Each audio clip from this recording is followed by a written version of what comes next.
Hello and welcome back to another episode of the On the Sideline podcast with Jackson and Kyle. I am joined here, as always, with LaMelo's number one fan, Kyle. Kyle, how are you doing?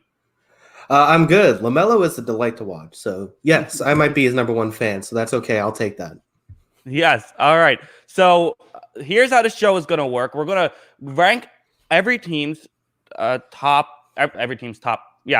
quarterback. So every team's starting quarterback, 1 through 32. Also, before we get into that, though, we are going to talk about the schedule release. There was some mild news. The NFL came out with the schedule release. So we're going to touch on this, and then we'll get to our draft of everything. So, and I like all the comments already coming in. People saying, like Taysom Hill number one. You might be disappointed, Cal Fat. But Kyle, what is your thought on the schedule release? I'm really excited for the season, as every football fan is. Some really great matchups, I think, going into the year.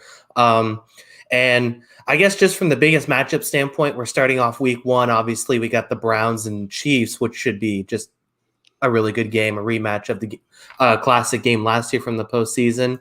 And then week four, we got a little rivalry going. Are you excited for that? Kind of. I'm not really it doesn't matter as much for me as I think it matters for other people. Like, if we lose that game and then win, if we start the season 0 or 3-1 and we lose to the Patriots, I'm like, fine. Like, I don't really care about the Patriots one way or the other. Like, it doesn't matter to me. It's definitely a bigger game for Boston fans. Yeah. And, I think the national audience cares. And I'm just saying, and for football fans as a whole, it's a great game. I'm just saying, as a Bucs fan, it doesn't add anything to it, I think. Yeah, exactly. I don't know. I got some season ticket contacts. I'm trying to see if I can get to that game. Although, gotcha. if you want to sell it for $2,000, I wouldn't be I understand completely. So yeah. But yeah, so I just thought it was really interesting. I think, as it's been all off season, I look at a lot of strength of schedule stuff. I like to use Sharp Football Analysis for this because they actually use predictive strength of schedules, not strength of schedules based on last year's record, which is still a really dumb concept, by the way. And as they've won all off season, the Buccaneers and Browns have 2 of the 5 easiest schedule based on predictive analysis, which is just ridiculous because they've had everything else work out for them this offseason, and they continue to win. So I think the Browns and the Bucs are definitely the biggest winners of the week.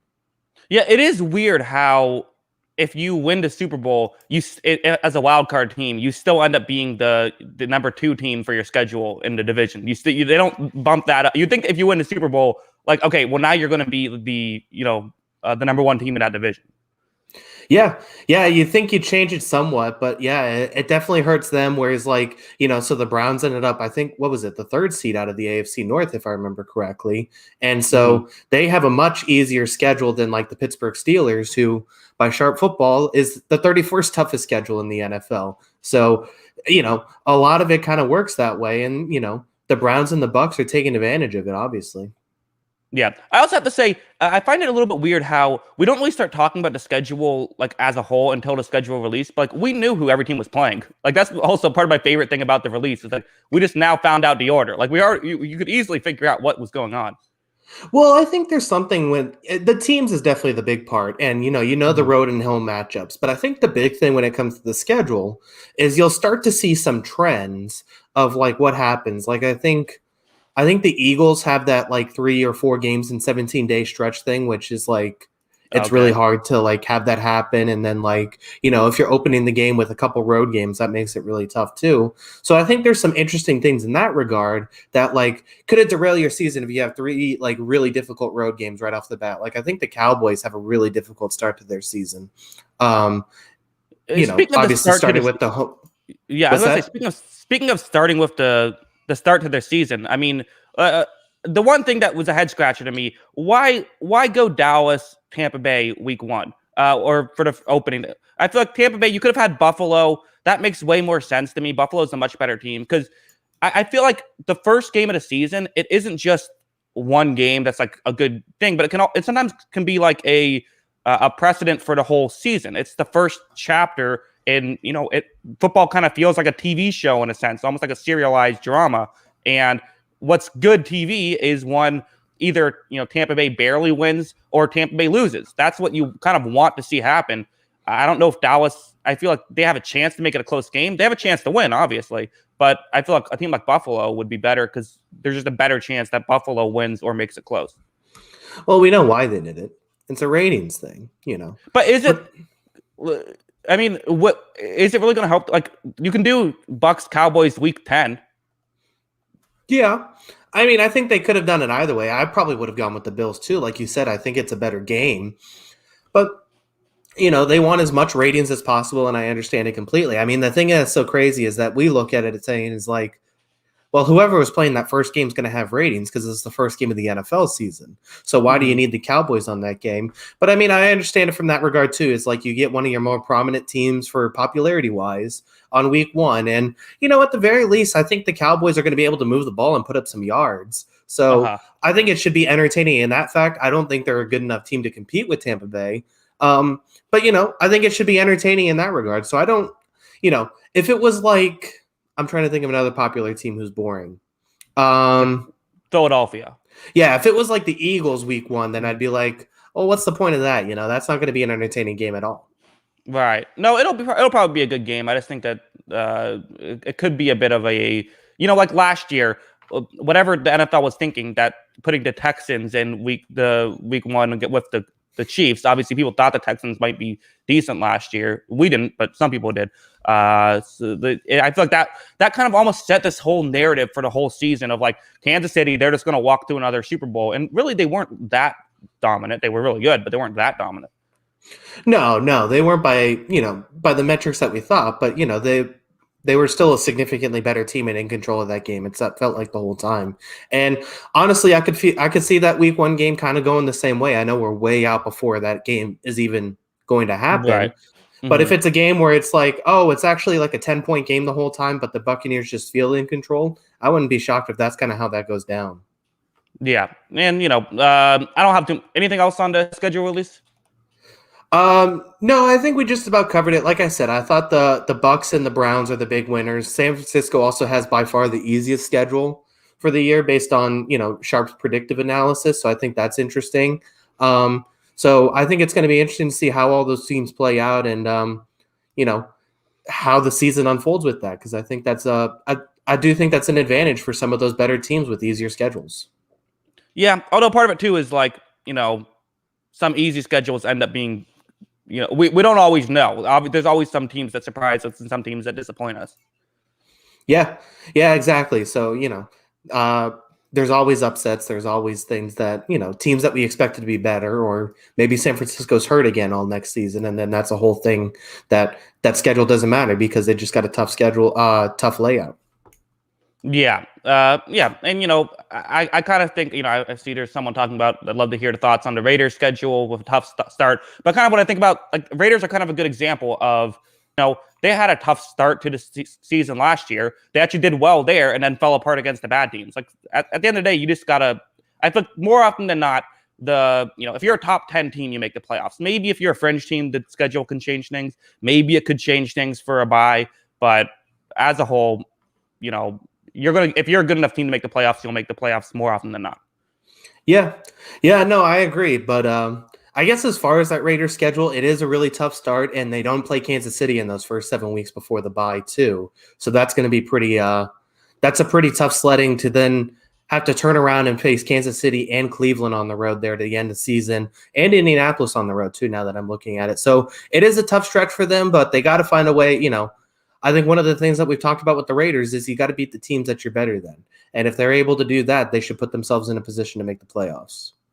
Yeah. All right. So want to move on to the meat of this episode, the NFL rankings for all the quarterbacks, and just to set up how this is going to work. So for one thing, we're not including Deshaun Watson. Deshaun Watson has that whole thing going on. We're not including him.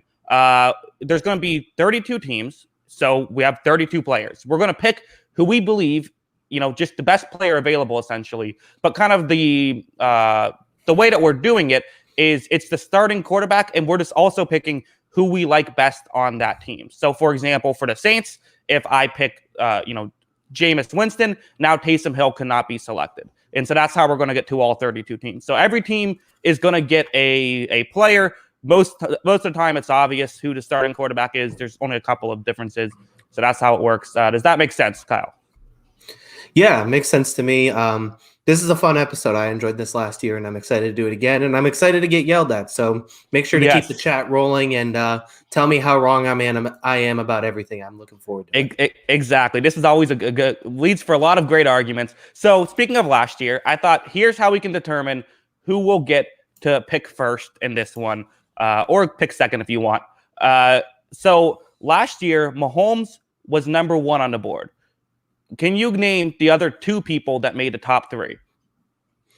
I think I can. I want to say it was Russell Wilson and Lamar Jackson. That is correct. Ding, ding, ding. Good work, Kyle. So do you want to go first or second here? I took the number 1 pick last year. I do remember that. So I will give it to you this year. Okay. So the number 1 pick goes to you. I feel like this is obvious once again, so go for it. All right. Yeah. I think it's obvious. Well, I don't know if it's obvious. I think that, I mean, I don't know if this is a hot take or not. It might be. I'm going the reigning MVP. I'm going to go Aaron Rodgers. He was the best quarterback in the league last year. And I think that there were a few things that Mahomes did. It's very nitpicky, but he did throw himself into trouble a little bit. Aaron Rodgers didn't. I think it's close between the two. And again, we're not taking potential into account. It's not who would I want for the rest of their career, just who would I want for the next season. I'm going to go with the reigning MVP. Yeah, I mean, I put him 2 just because, if you look at Mahomes, it's crazy to look at his game logs and kind of say, Mahomes has had one bad game in his entire NFL career, which is still crazy to me. But I mean, I actually broke mine into tiers, and I had 6 quarterbacks in the Joe Flacco Memorial Elite tier, even though Joe Flacco's not dead. But, also still in the NFL. Yeah, the Joe Flacco Elite tier is my tier 1. I have 6 quarterbacks. Really, I could have had a tier 1 that's just these 2, and then everybody else in that tier 2. Kind of like that tier 1A. I was splitting hairs between these 2. Listen, Aaron Rodgers was the MVP for a reason. He had a fantastic year. If you just go on Football Reference and look at the passing statistics from last season, he leads a heck of a lot of them, which just tells you how great he was last year. And, he just controls the line of scrimmage, I think, better than any quarterback, maybe in NFL history. I think that he's had a solid offensive line his whole career, but he makes that offensive line elite because defensive linemen struggle to get off the ball with him because he controls that line of scrimmage with his cadence and his calls so much. He's so good at it. I think he's better than Peyton at it at times too. And I just think that that's a really elite thing to have, along with the, perfect ball placement, arm strength, everything else that he already has. So yeah, I would go with Mahomes 1, but I'm not going to argue too much on it because I completely understand how great Aaron Rodgers is. Yeah, we got some fun stuff in the chat. Ben Noodleman says, can't be mad with Aaron or Pat at number 1. That's kind of my feeling. Some people very much Nicholas Gill saying Mahomes is greater. We got some no's in the chat. And we also have on the complete other end of this spectrum, Paul knows this, saying Mahomes is the glorified Daniel Jones with a stacked roster. So chat all over the place on this one. Yeah, I mean, that's probably the hottest take I've ever heard. Daniel Jones. Okay. Yeah. I don't know what to say to that last one, but we can move on from that. But yeah, I mean, like I said, I'm not going to argue too hard either way because I think they're both excellent. And like I said, if I had them both in a tier 1 with 4 other guys, there could easily be a tier 1A with just these 2. They're that much better, I feel like, than everybody else right now. Yeah. All right. So number 2, you do have. I'm assuming you have Mahomes here. Yeah, Mahomes, like I said, was my number 1 quarterback. The numbers speak for themselves. He has a great offense around him. And then if we're doing just predicting for the 2021 season, with the skill set he has of all the guys, he's even got Kelvin Benjamin playing tight end next year, I think. Was that who he signed with? The Chiefs? I believe that was with the Giants. Oh, just kidding. I have it wrong then. But he's still got an incredible roster around him. He's got, so you much talent. Probably confused Kelvin Benjamin and Andy Reid, the similar body type.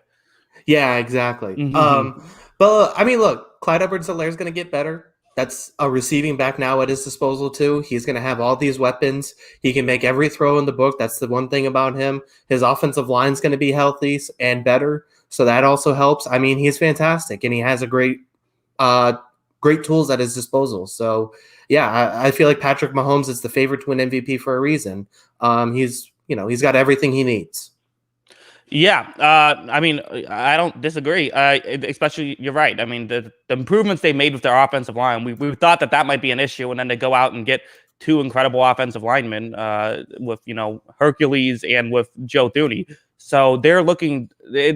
Patrick Mahomes is awesome. We all know Patrick Mahomes is awesome. The one nitpick I would say is, again, he looked human at times last year, just with like the Atlanta game. He had a couple of throws that just were kind of bad decisions. But the reality is, he has a little bit of that gunslinger thing, and it results in 5 touchdowns for every 1 interception with that added stuff. So and Rodgers can every now and then make a mistake like that too. So they're both incredible. I think the real list starts at like we kind of said, 1 or 2, fine, but these are clearly the top 2.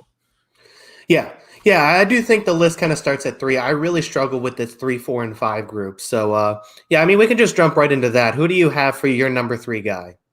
So this is tough. I mean, this is a really difficult one. There is 4 people that I think you can make an argument for, but I think that, there's one person on this list still here that the only real flaw I have with him is his age. So I'm going to go Tom Brady here at number 3. I forgot to write down to 3, but I think I got to go Brady here. And I know that sounds crazy, but he was really good last year. I mean, especially down the stretch in the playoffs, he had some great games. And again, everyone else, there is a flaw with that player. And I think that Tom Brady, his only flaw is his age, which it is concerning. But if you think he's going to play as good as he did last year, I mean, there's a real chance Tampa Bay wins another Super Bowl. Yeah, and just the numbers he started putting up by the end of the season, when it seemed like they were finally comfortable with each other, I think is the most promising thing. He's going to get, I don't think we can underrate how difficult this last season was without a real off season, without real, actual time to get in a groove with a lot of your teammates, especially going to a brand new team. I think it's a little overrated at times, but at the same time, going to a brand new team after 20 years of not playing with any of these guys and, a whole new system, all this kind of stuff, I think it was difficult. And I think you saw games where it was sloppy and uncoordinated between him and his receivers. But at the end of the year, they were rolling. And, I've heard this whole thing that it was, Tampa's defense won the Super Bowl. Brady was fantastic in that first half. He was so good in that first half that he was carving up the Chiefs. If that game was close, he's going to go back out there and do the same thing. They kind of cooled off in the second half because they didn't really need to push the ball or really do anything drastic. It was just about not turning the ball over. And, his top end numbers may not stack up with the rest of this group, but there's still nobody better at exposing defenses, exposing mismatches, manipulating defenses to what he wants. There's still nobody better than Brady at doing that. And he's got great talent around him once again, and it's going to be a really good football team. And he's going to have a really great season again. So, yeah, I had Brady at number 3 too. It was splitting hairs for me. I did feel like that with these 4, I did feel confident with one guy at 6. These next 3 guys I felt like was splitting hairs. And I ended up going with Brady because, look, there's a reason he wins football games. It's not just because he's got a great defense. Exactly. And again, you expect the arm talent to fall off a little bit, but look, some of these throws he was making to Scotty Miller were just incredible. And I do think that part of it is, part of it might just be a little bit of bias on my side. He just won my team a Super Bowl. I'm obviously going to be a little bit more warm to him. That might be factoring in. I don't know, but I'm trying to make sure it doesn't. But sometimes it factors in anyways. But I do think that just the ability he can sort of, it's really just his mind is just, he's smarter than every other quarterback in the NFL right now. And while he can still physically play, that's going to win you a lot of football games. Yeah. No, I completely agree. I think he's still going to be really good next season. And, it'll be interesting to see if it ever starts to slow down for him. Because obviously, if he starts to age, then we look like idiots. But at the same time, I'm not betting against Brady at this point in his career. Right. Yeah, exactly. Which is, again, crazy. The 44-year-old, it's like, yeah, he's probably top 3. Let's go on to number 4 now. All right. So once I felt pretty comfortable with Brady at 3, these two started to kill me. I couldn't decide for a long time. I flip-flopped a bunch, and even 2 minutes before the show, I changed it again. Okay. Josh Allen played like an MVP last year, and I think I'm going to pick him here. Okay. So, I mean, the progression in numbers from him last year to this year, or from 2019 to 2020, is just absolutely unreal. A 6.5% touchdown percentage is unreal. The yards per attempt got even higher for a guy who was known for throwing the ball downfield a whole bunch. He was much more accurate with it. We talked about his completion percentage went from 58.8% to 69%. Very nice completion percentage there. His sacks went down. Literally, you could look at any part of his game. It was infinitely better than the guy we saw his first 2 years. So Josh Allen for me is number 4. I think he took a huge leap last year. And, if we were doing MVP odds, I'd probably have him at number 3 right now. I think he's fantastic. And I think he's going to put up another monster season. Yeah, I had Allen at 6. So, but again, like I said, he's in that tier of, if you argue him at 3, I'm like, fine. Like I won't, that's not what I have on my list, but if you have him higher than 3, then I think you're weird. But I think that 3 makes sense. Like top 3 could make sense. Top 4, I don't have an issue with this at all. And again, he kind of got better as the season went on a lot of ways too, which is promising. That's kind of been his career, as he just continues to improve and improve and improve.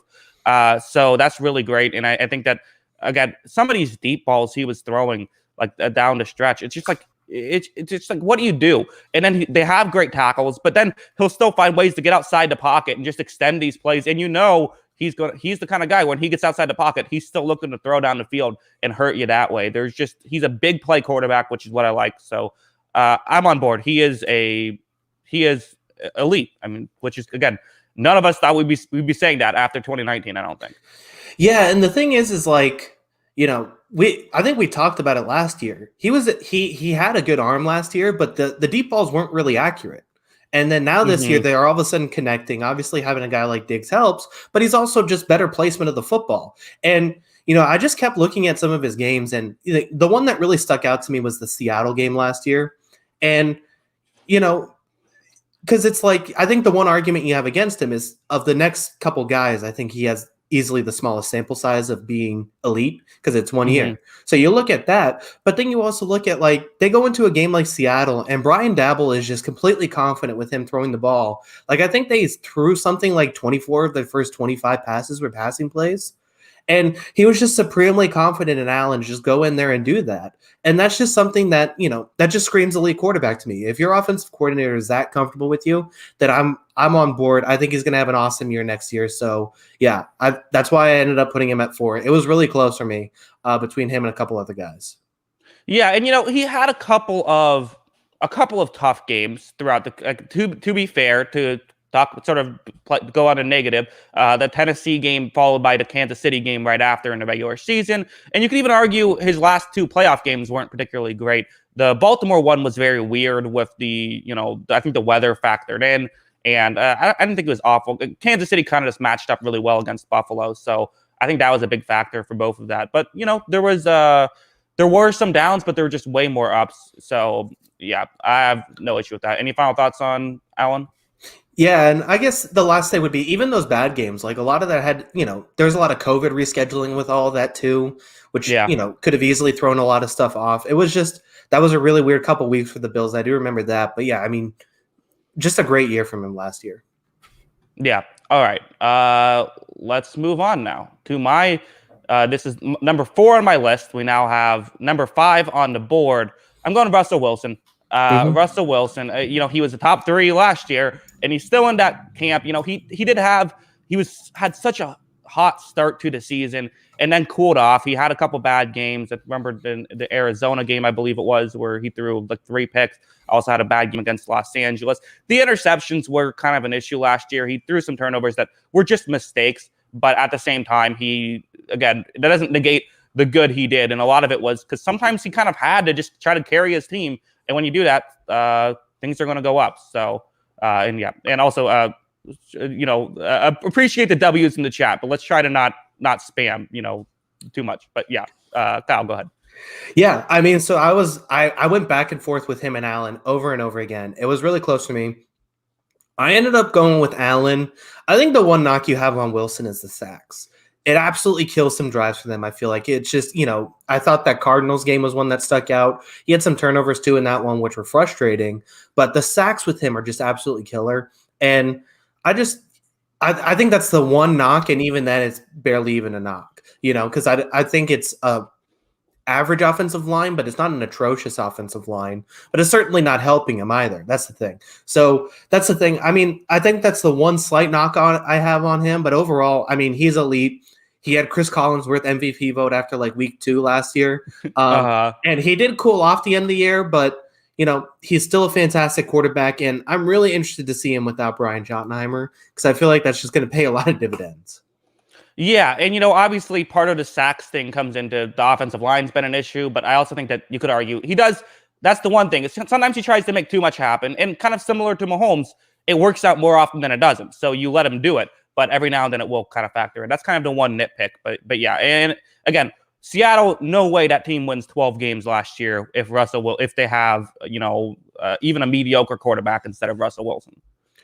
Yeah, no, I agree. He's in my elite tier for a reason. Like I said, just a fantastic player, and I think with the new offensive coordinator in the room, that I think he's going to have an even better season. Yeah. All right. Do you have any final thoughts on Wilson? No, I think we covered it. Anything you want to add? No, I think that's I got it. Let's go to number 6 now. This is your pick. Where are you going? All right, so this is the final quarterback of my elite tier. I'm still going with the 2019 MVP. That's Lamar Jackson. He's in my elite tier. The funny thing is that if you look at his advanced numbers, like intended air yards, a lot of that stuff, not much has changed from his rookie year to now. The difference is that he had a much higher touchdown rate, obviously, in 2019, and that adds a lot to it. So the question is, can 2019 be the norm for Jackson? I still think he was really good last year. I think the people were acting like he fell off a cliff compared to his 2019 season, which just wasn't true. He was still great last year and, put up some pretty good numbers. It just wasn't as impressive as 2019. And, there was just this overall feeling, even though his numbers were still pretty good, that like the Ravens offense looked a little stale. But I still think he's fantastic. He's going to have a big receiver to throw to next year. J.K. Dobbins is going to be a year better too. So I have Lamar at 6. I think he's just ahead of a couple guys and still in that elite tier, and I'm expecting another good year from him. Yeah, I mean, I'm with you. I think that Lamar's awesome. Like Lamar was number 5 on my list. I think that he's someone who I get kind of the concerns a little bit that we have seen him have some bad playoff games. It's just true. He wasn't good against Buffalo, but I also think part of it too is the style is almost like in the postseason when teams are better, running the ball can kind of be a little more difficult when it's a quarterback doing it. But at the same time, like he still had that great run against Tennessee. Like he still is, his running ability does set things up, and he's one of the only real guys I've seen where the way he runs with the football, it becomes explosive plays. Because I kind of get a little concerned with quarterbacks who rely on the running game too much because it's just more difficult to run down the field than it is to throw down the field. But with Lamar Jackson, that's not always the case. He'll get these 50-yard runs, which completely can flip the field like that. I think that Lamar is awesome. And I know that there are some valid and some unvalid concerns about his throwing ability. But the reality is, I don't know what quarterback wins the Super Bowl with the offense that he was stuck behind. I think that what he had to do, he had to play a lot of hero ball and did a damn good job at it. I agree with you. He is the last elite quarterback. I think there's 6 of them. Yeah, it would have been really cool to see this team with like a Kenny Golladay or just someone at that kind of tier that he can kind of rely on those third down possessions. That was the big thing. I think I was saying that all of last season is that there's not really anyone to go to on third down, like a 3rd and 7 when they really need a first down. They don't really have that guy. Obviously, they want Rashad Bateman to be that guy, but the tough thing is going to be, can he be that in year 1? Because this is a team ready to win a Super Bowl, but they need kind of one of those guys, and it's hard to ask a rookie to be that guy right away. So I think that's going to be tough to see, but I still think he's, like you said, he's fantastic, and I think the Ravens are going to be contenders for years to come because of him. Yeah, I agree. All right, let's move on to number 7. This is my pick. I am going to go with Ryan Tannehill here. That Couple guys. I'm a big Tannehill fan, and what kind of once we get past the elite tier, we're talking about, in my opinion, what I want is if you're in a position to succeed, how awesome are you going to be? I'm less concerned about, well, how good are you going to be if everything falls apart around you? Because at that point, you're probably not winning a Super Bowl anyways. But Ryan Tannehill, to me, is a guy who can win a Super Bowl. Yes, we haven't seen him really have consistent success without a good running game, but that's fine. That's who he is, and he adds so much value, like through the play action, things like that. And he is such a good thrower of the football. He's an incredible athlete that I think that having him, I think that he is the best quarterback who is not an elite quarterback in my mind. Yeah, so basically we've been right in line with just about everything except for I had Allen 4, you had Wilson 4, and you had Rodgers 1, and I had Mahomes 1. I have Tannehill at 7 as well. He's extremely accurate with the ball. He led the league again in play action passing yards, and he's probably going to do it again next year too. So, I mean, I think this is, he's a really good throw of the football, and you know what? You can knock all the stuff like, oh, well, like you said, can he be good without an elite running game? Well, he has an elite running game. So Right. why are we having that conversation about the 2021 season? I think he's going to put out big numbers again. I am interested to see it without Arthur Smith, Corey Davis, Jonnu Smith. I think those were important players for him. But I still believe in the talent level, and I still just believe in that this culture and this system that they've installed on this offense is still going to be really good for him, and he's going to have big numbers again. Yeah, and even if you want to talk about the system, everyone keeps telling me that I shouldn't blame Sam Darnold because no one would be good under Adam Gase. Well, Ryan Tannehill was okay under Adam Gase. He wasn't great, but he was a mediocre quarterback in that. He just couldn't stay healthy. So I think that Ryan Tannehill is. I think he's really good. I think he's really underrated, and it's weird. He might be the only really good quarterback who gets like none of the credit for his team's like offensive success. Seems like it's almost always the quarterback gets all the credit. He, for whatever reason, gets none of the credit. Yeah, no, I agree. I listen, and I get it because Derrick Henry is really good, and that obviously really helps. But there's still throws that he has to make out there, and he makes them at an insane level. There's not a lot of guys who I think can go in Tennessee and do what Ryan Tannehill does, and perform at that high of a level. He put up some monster games last year. And when that offense is rolling, it's really tough to stop. It's really tough to predict what's going to happen because they're just so in sync with each other. I think it's a really good team on offense, and I think they're going to be a really good offensive team next year as well. Yeah, and Ben Noodleman brings up a good point. If Tannehill is nothing without Henry, then Henry is nothing without Tannehill. I mean, look at Derrick Henry's stats before Tannehill got there. They weren't that good. And now all of a sudden Tannehill gets there, and now Derrick Henry is the best running back in the world. There's a reason for it. Like, it's not just Derrick Henry has always been great. He hasn't. Derrick Henry was not very. He was kind of mediocre before Ryan Tannehill got there. Like, Tannehill opens things up for Henry just as much as Henry opens things up for Tannehill. I agree. And that offense that they run obviously, puts them both in their best position to succeed. It exposes both of their strengths. So I think it's a fantastic offense, and Tannehill's a really good quarterback. So, yeah, I got Tannehill at 7 as well. Yeah. All right. Chat, not in agreement, but that's okay. Sometimes the chat's going to disagree. Yeah. I mean, that's okay. Like I said, keep the yelling coming. It's okay. We enjoy it. So, yes. But all right, go ahead. Why don't you go ahead with number 8 now? Yeah, we'll go to number 8. So Tannehill, like you were saying, is my first quarterback outside the elite tier. This is the outsider MVP candidates. That's tier 2 for me because I see a realistic path where these guys could win MVP, but they're not my favorites. They're not my elite guys. I have Dak Prescott next. Prescott once again comes in at number 8 for me. Listen, it's a small sample size, and it probably wouldn't have happened because of just the variability of an NFL season.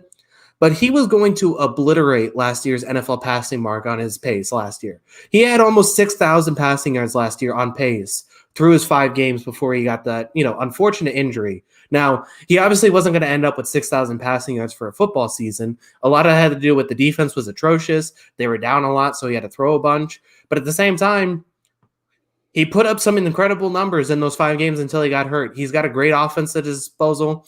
The offensive line should be healthier, which will help.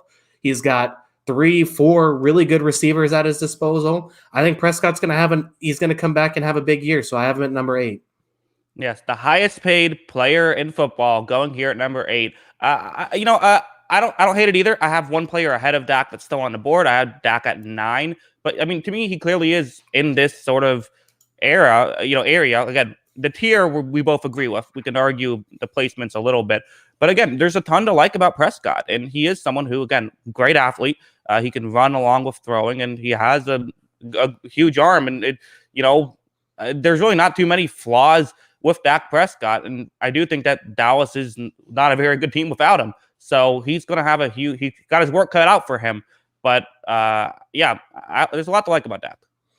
Yeah.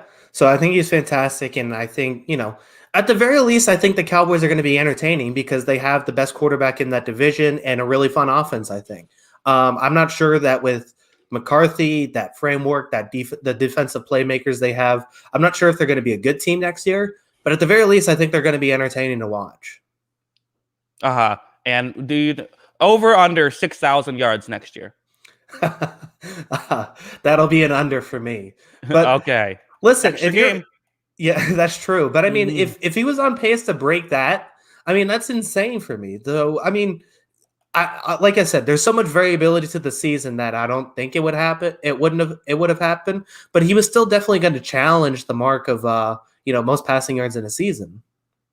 Yeah, no, absolutely. And there's a comment just by Smith6 sort of talking about like if Dak's offense was so good, is that why Danucci and Dalton were so good? Kind of exactly like, you clearly saw the difference when Dak went down, how much he meant to the Cowboys offense.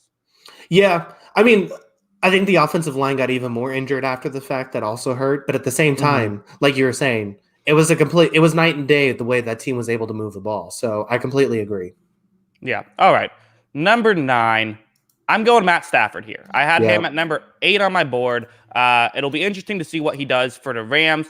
I believe last year I had him at number 8 also. So that kind of feels like the right tier for him. Obviously, he's put up big numbers, and he's kind of been unfortunately stuck in Detroit for so long. I'm really looking forward to seeing what he could do on a real football team. Yeah, I had him at number 9. He was also in this tier for me as well.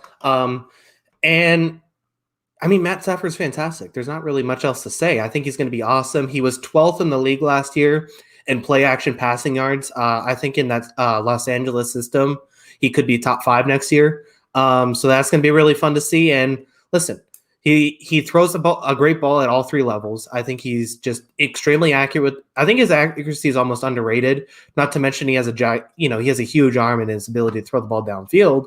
And it's clear that the Rams wanted a massive upgrade at quarterback. It's clear McVay wasn't very happy with who was in place there. So Stafford comes in and, he feels like he can win a Super Bowl with Matt Stafford. And I think that with a good team around him, Matt Stafford can win a Super Bowl. I'm not predicting the Rams to win the Super Bowl yet. It's way too early to tell. But I think this is a really good team, and he's a really good quarterback for them.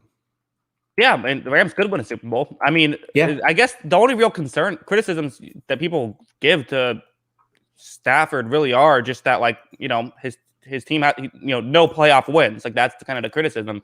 But I just think it's crazy to put that blame on him because, like, he's playing for the Lions.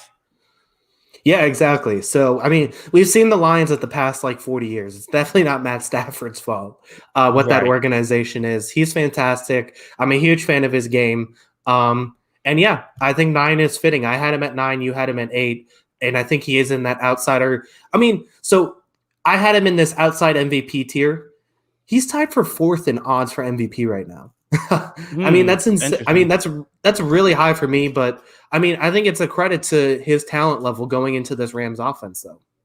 Yeah, I think probably the situation. Yeah, that seemed a bit high. I feel like Russell Wilson, Mahomes, Rodgers. I think probably Brady, Josh Allen, maybe even Dak Prescott might be higher.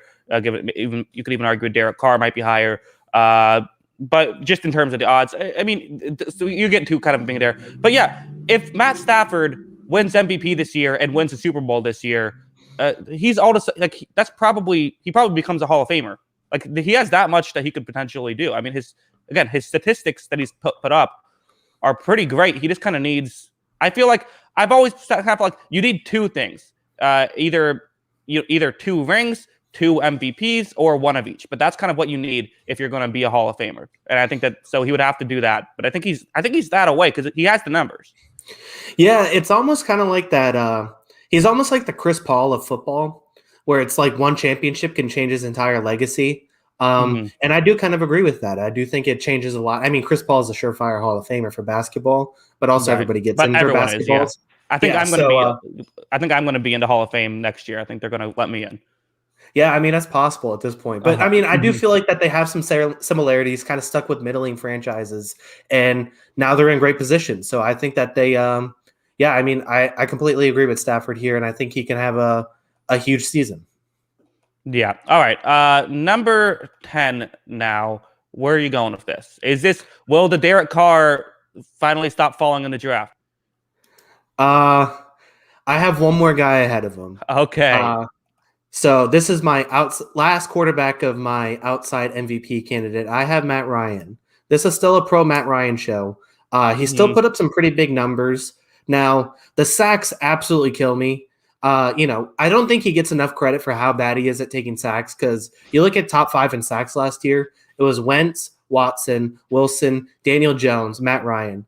Somehow, all those other quarterbacks get the it's number 10, not number 11, by the way, for the banner. Yeah. He was, number 11 on my board. That's why I wrote that. My bad. Oh, okay. So, yeah, it's just like, all those other quarterbacks get the flack for how bad they are at taking sacks, except for Matt Ryan, it seems like sometimes. That being said, he's got a great offense at his disposal, and he's still a fantastic quarterback who's not very long removed from winning an MVP himself. So I think he's still a really good quarterback, and Atlanta is kind of a sleeper this year because I think that team can be really good away from Dan Quinn. So I'm going with Matt Ryan here. I completely understand. I know you're going to come the other way, and I understand it. I'm not going to argue if you have it the other way around with Derek Carr, but I just have Matt Ryan slightly above. Yeah, no, I don't hate this whatsoever. I mean, look, his career passer rating is 94.5. Last year he had a 93.3, so he's right around what he does for his career. Again, and that was with a lot of injuries for Atlanta Falcons. That was with he's had to deal with poor coaching, I think, since Kyle Shanahan left. So it was not I don't hate this as well, and I think he's another guy where if he wins another MVP or wins a Super Bowl, he's going to be in that Hall of Fame discussion. He just has to get. I'm not sure if that'll happen. I think probably the Super Bowl would be the closer one. But yeah, this offense is loaded. I could see Matt Ryan doing really well. He was number 11 on my board, so I don't hate this pick. Yeah. Like I said, I think he's fantastic still. I think that, the group of Atlanta fans, like I said, there's a lot of Atlanta fans in my life that can't stand him. And I really just don't understand it because I don't understand who they wanted that was going to be way better than him. So I can't get enough of Matt Ryan. I think he's going to be great again next year. And like I said, I think this Atlanta team's a bunch of sleepers. So I think that they can be really good next year. Yeah. All right. Let's end the suspense. The Raider Nation. This is the Raiders official Raiders podcast, so it makes sense. Derek Carr here at number 11, and I think a few people have been as high on Derek Carr as I have been throughout the course of his career. So I don't really know. It's a weird position being in the fact like Derek Carr is awesome, and Derek Carr was great last year. Like there's not really much at all to dislike about Derek Carr. I mean, you could argue the sacks. Like that is you like to bring up sacks. You could definitely argue that that's kind of been one of the issues. He's fumbled a couple times, but as a whole, no, he's really good. He's really awesome, and I think that Derek Carr is great. Yeah, I'm with you. I had him at 11. He was leading my tier 3, which is the group of great, because I'm not sure if these guys can win MVP just because the teams are on. But I think overall they're going to put up monster numbers and are great quarterbacks. So I have him leading my tier 3. I actually had him, I was debating him more with 11, 12, and 13 than I was for 10. But I still think he's fantastic. He's a great thrower of the ball. He put up monster numbers. He got Nelson Aguilar a huge contract for a wide receiver, even if it was just 2 years. A pretty good contract for payment-wise. And look, I think with another year of Henry Ruggs under his belt, I think this could be a really good offense again next year. So the guy, we'll talk about it in a second. I'll wait till I do the number 12 guy. But yeah, I mean, I think he's really good, and I think he's deserving of number 11 or top 10. Yeah, and again, I think that he's sort of weathered the storm of this awful start to the career, like the awful situation he was in to begin his career. The defenses were never good, and still aren't, but they weren't good then either. That's really a big issue. Is that basically the Raiders are just stuck in this. They have this poor defense. It's been an issue. Carr is in a great position to succeed with the good offensive line. John Gruden, he knows offense. Say what you want about him. He puts his quarterbacks in position to succeed. But at this point, like I legitimately think Derek Carr is the best thing about the Raiders. Yeah. No, I mean, I think Actually, I like Josh Jacobs a lot, but I mean, I really like him too. So, I mean, I understand both. And obviously the quarterback's more valuable than the running back. So, yeah, I mean, I think he's really good and he's got great talent at disposal with him, with Jacobs, with Darren Waller. I think he's got a lot going for him. And this is going to be a good offensive team. The offense is not what we're worried about with the Las Vegas Raiders, and it's because he's a really good quarterback. So I completely agree. Yeah. All right. Well, let's move on now. Number 12. Where are you going with this? As Adam Pfeffer says here that Herbert has been uber snubbed by this list. I have Justin Herbert at 12. I was going back and forth between these two guys. Oops. Now, I think Justin Herbert's conventional numbers and fantasy numbers look a lot better than Derek Carr's, but you have to factor in, Justin Herbert had 78 more pass attempts. If you project those 78 pass attempts and, just hypothetically, Derek Carr had the same completion percentage and touchdown percentage that he had basically through his numbers up until that point, he would have had 31 touchdowns, which would have tied Herbert, 10 interceptions, which would have tied Herbert, still the better completion percentage, and he would have had about 400 yards more passing than Herbert. He was slightly below because of the 78 less pass attempts. Derek Carr, the advanced numbers back it up. Derek Carr was a better quarterback than Justin Herbert last year. And it's not a knock to say Justin Herbert heading into year 2 is a top 12 quarterback. He's electric with the ball. He can throw the ball downfield better, just as good as almost anybody else in the league. I want to see him do it a little more because I was actually pretty surprised to see a lot of his air yard stats being so low. So basically when he wasn't throwing the ball downfield, he was kind of dinking and dunking it. And, that's kind of been Anthony Lynn's thing, plus also dealing with a rookie quarterback. So I want to see him take a little more chances this year, but it's not a knock to say Justin Herbert heading into year 2 is a top 12, 13 quarterback.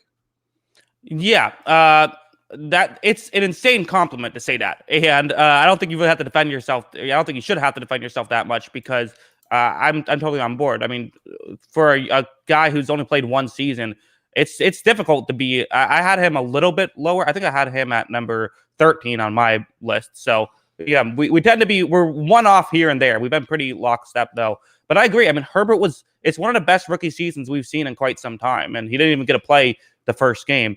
The one I guess concern is he did have a couple of rough games. Obviously, there was the New England game where everything went wrong for the Chargers on that one. There's special teams looked very Chargers-y on top of it. But, and he had no time to throw. No one was really open. But, there was a couple other games that weren't incredible. He did end up throwing 10 interceptions. And it's kind of one of those things where I've talked about this, where when there are some things you can criticize.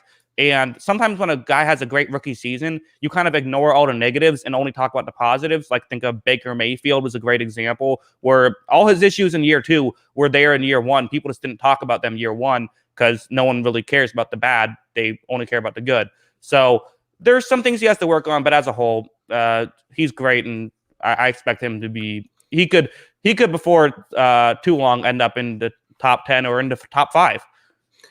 Yeah. Yeah, I mean, he could make a huge leap again next year. And I think, part of picking him at 12 is also I have them making a leap to this top 12 category because I don't think he was a top 12 quarterback last year. I thought he was a great rookie who did some really good things, but I didn't think he was a top 12 quarterback last year. This is part of him also making that next leap in year 2. And I think he's going to continue to do it. But for 2021, I think he's, the 12th best quarterback. And I think that's completely fair. And he has the Chargers in the conversation. Which is all they really want right now. I think they're kind of playing with house money. Their offensive line is going to be better. They have good weapons at his disposal still. I'm excited to watch this Chargers team next year. Yeah. People in the comments still upset about the Derek Carr thing. Okay. I had him as a top 10 quarterback. You had him at 11. People need to relax. Let's move on.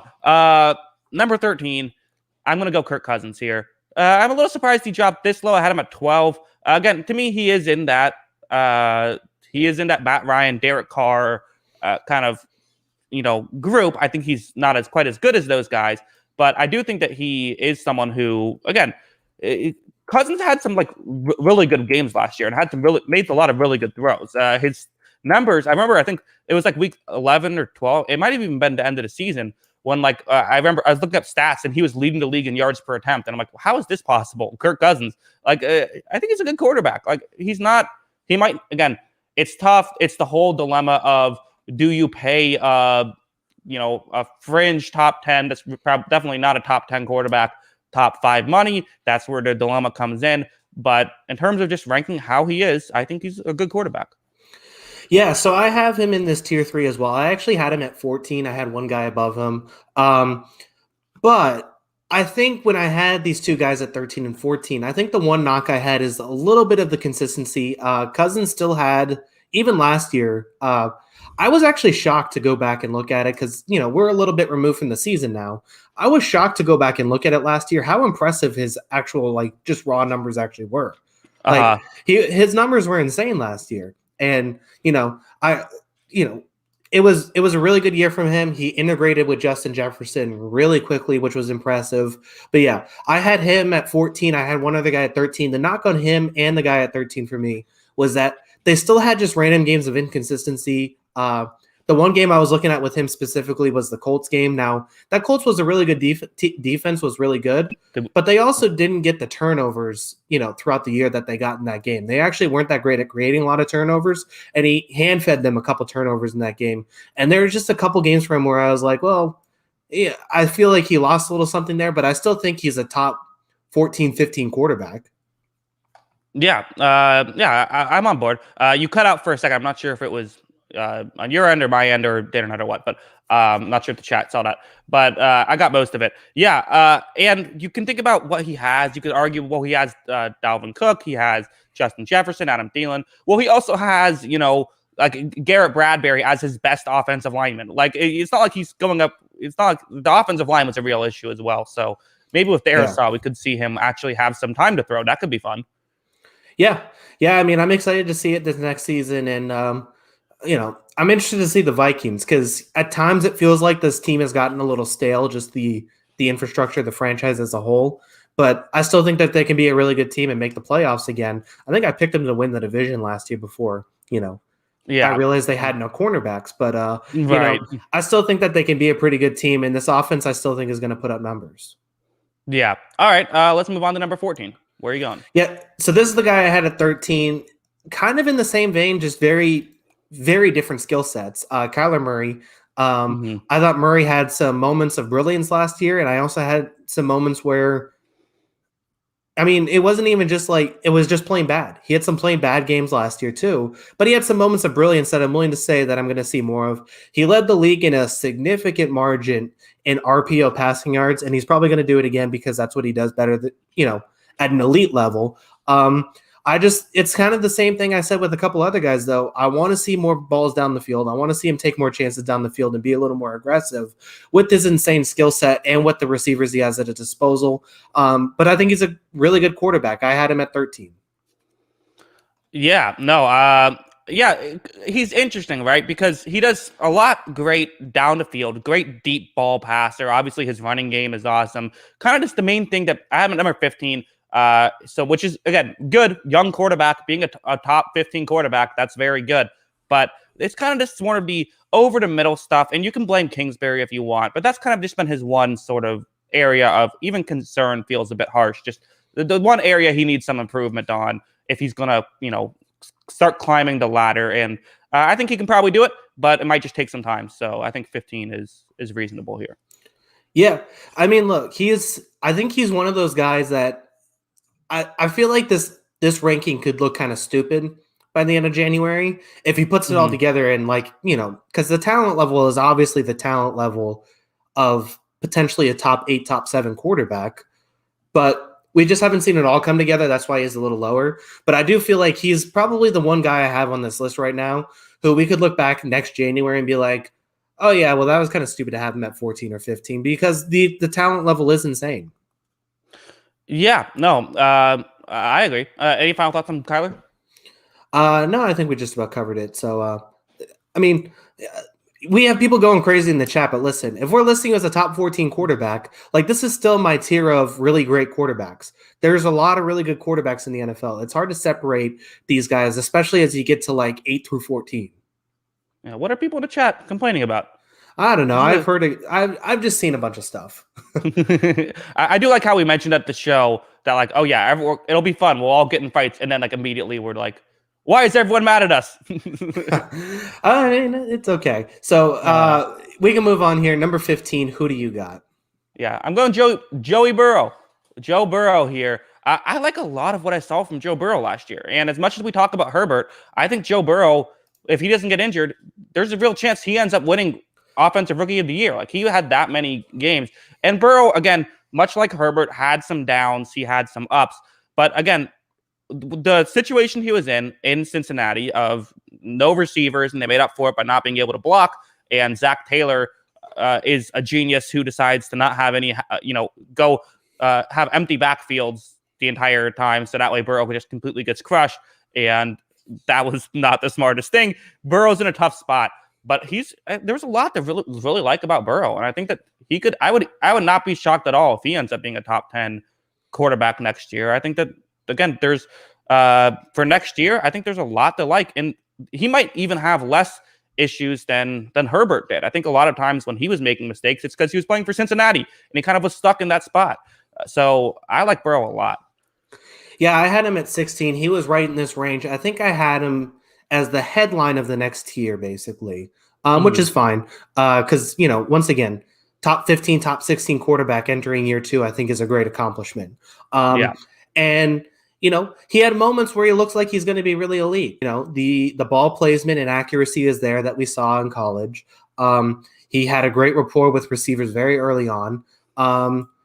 And yeah, I mean, I could see him putting up big numbers again this next season. Obviously, hopefully he can stay on his feet and have a little bit more offensive line help this next year. But, there's some really good things to like out of him. And that's why he's on this list so high. I think he's going to be a really good quarterback for years to come. Yeah. I couldn't agree more. And I'm not really concerned about the injury, to be honest, just because I don't really get concerned about that kind of stuff anymore. Like, I just feel like way more often than not, it ends up being fine. Well, not necessarily. I'm not worried about him recovering from the injury. I'm just, hoping for no more future injuries, basically, because, I still don't love this offensive line. I think it's a little better, but I still don't love it. Yeah, I mean, I don't think that's. I'm going to bet the chat won't exactly blow up and say, how could you hate this offensive line? Yeah. So, I mean, yeah, like I said, I had him at 16 headlining the next tier, but I completely understand it at 15 too. He looks really good, and he looks like the part of a good quarterback for years to come, like I said. Yeah. No. Also, hey, Bong Dog Silver and the great Eli Mullen both in the chat. So nice to see you guys both back. All right, we'll move on to number 16. Yeah, sure. So I had this guy at the bottom of my group of great quarterbacks, which was tier 3, just above Burrow. Sorry, I had him at 15. I'm getting him here at 16. I'm going with Baker Mayfield. Because look, we're talking about 2021 season, and we're asking Baker Mayfield to be a really good quarterback in this system with Stefanski, with the running backs. I think they've set up an offense basically catered to his skill set. It's kind of like that Tannehill argument, just obviously he's not as good as Tannehill based on his ranking, but it's kind of the same thing where they're asking him to, they're maximizing his strengths while limiting his weaknesses. And they're definitely maximizing his strengths in this offense. He's got probably the best, I might rate the best situation of any quarterback in the league right now based on just the talent around him and coaching staff. And I think he's going to put up big numbers again this year. I think he's going to have a really good year with that running game and having everything at his disposal. I think he's in a great situation to succeed as he did by the end of the year last year, and he's going to do it again. Yeah, the only real concern I have with Baker is just it's been the thing that's kind of been his whole career, and he cleaned it up towards the end of the season. So that's kind of what gives me hope. But it is the turnovers. I believe he had like 7 interceptions in the first 7 games, and then only 1 throughout the rest of the season in the regular season. But like there still was that first Baltimore game, that first Pittsburgh game where he was bad in both of them. And there was even, we saw some flashes in that fantastic game with Cleveland and Baltimore, which was probably his best game as a pro. He still had that one. It was either a pick six or a near pick six. They just can't do. He also had kind of a back-breaking interception in the Kansas City game that ended up not mattering because there was a missed field goal. But at the time, that felt back-breaking. So there's a little bit of concerns there. And like you said, it is an offense that's fit to, it's a great situation for him. But at the same time, kind of like what we talked about, how well do you do in a good situation? If he can do well in a good situation, then great. And Cleveland, they're a team that could potentially win a Super Bowl next year. I'm not sure if Baker Mayfield's the kind of guy who you're going to win a Super Bowl because, but I do feel you can win a Super Bowl with him. Yeah, I mean, we've had guys below whom who have made Super Bowls. So, I mean, that clearly speaks volumes to who he is. But yeah, I mean, I'm a fan of Baker. This is well known on the podcast that I like Baker. I like his game. I like his attitude, and I think he's going to have a good year. And that's the thing. I don't think he's ever going to, be on the elite tier, but I think he's going to be very good for a few years here. And, like I said, he's got a great situation around him too. Yeah. And Eli Mullen said kind of the definition of a game manager where it doesn't might not win you games, but won't lose you games. But the issue is that if you're going to be that guy, I do have to say, like, you can't make some of these turnovers. And he cleaned it up great. Second half of the season was awesome. If he does it again next season, look out. Well, that's the thing, yeah. So I guess the argument against Baker is that it's a pretty small sample size of him being at this level. Yeah. All right. Let's go on to number 17 now. So this is where I think it gets interesting. I think the top, it actually weirdly, coincides with the top half of the list. I feel like those are all clearly. And also, by the way, we did over an hour, and we're just getting to the halfway point. So strap in, folks. This is apparently going to be a marathoner. I'm assuming everything's okay with you time-wise, correct? Yeah, we're churning this out. It's okay. By the end of this, we're going to have some pretty easy ones. Yeah, exactly. I'm not sure we're going to spend hours on some of these guys. Number 17, it's a little bit tough. I'm going to go with the guy who I'm going to buy low on Carson Wentz stock here. I think Carson Wentz, I still am at 17. I know last year was horrible. I know it was. But I think his situation really played a huge role in it that people don't realize. He's, again, a kind of guy where you need things to go right clearly for him. But he was a guy who was into MVP consideration. And I think that says something to me. I think that we could see him have a resurgence. It's very rare that a quarterback has a great start to the season and then completely falls off a cliff and just can never find it again. It happens, but it's rare. And while I don't think I think even when he was into MVP consideration, it was a bit overrated. He was a bit overrated then, but I think he's still a good quarterback. And I feel like, getting him here at 17 feels like it could be a steal. Yeah, man. So I had him in the middle of my tier 5, which is you can win with him.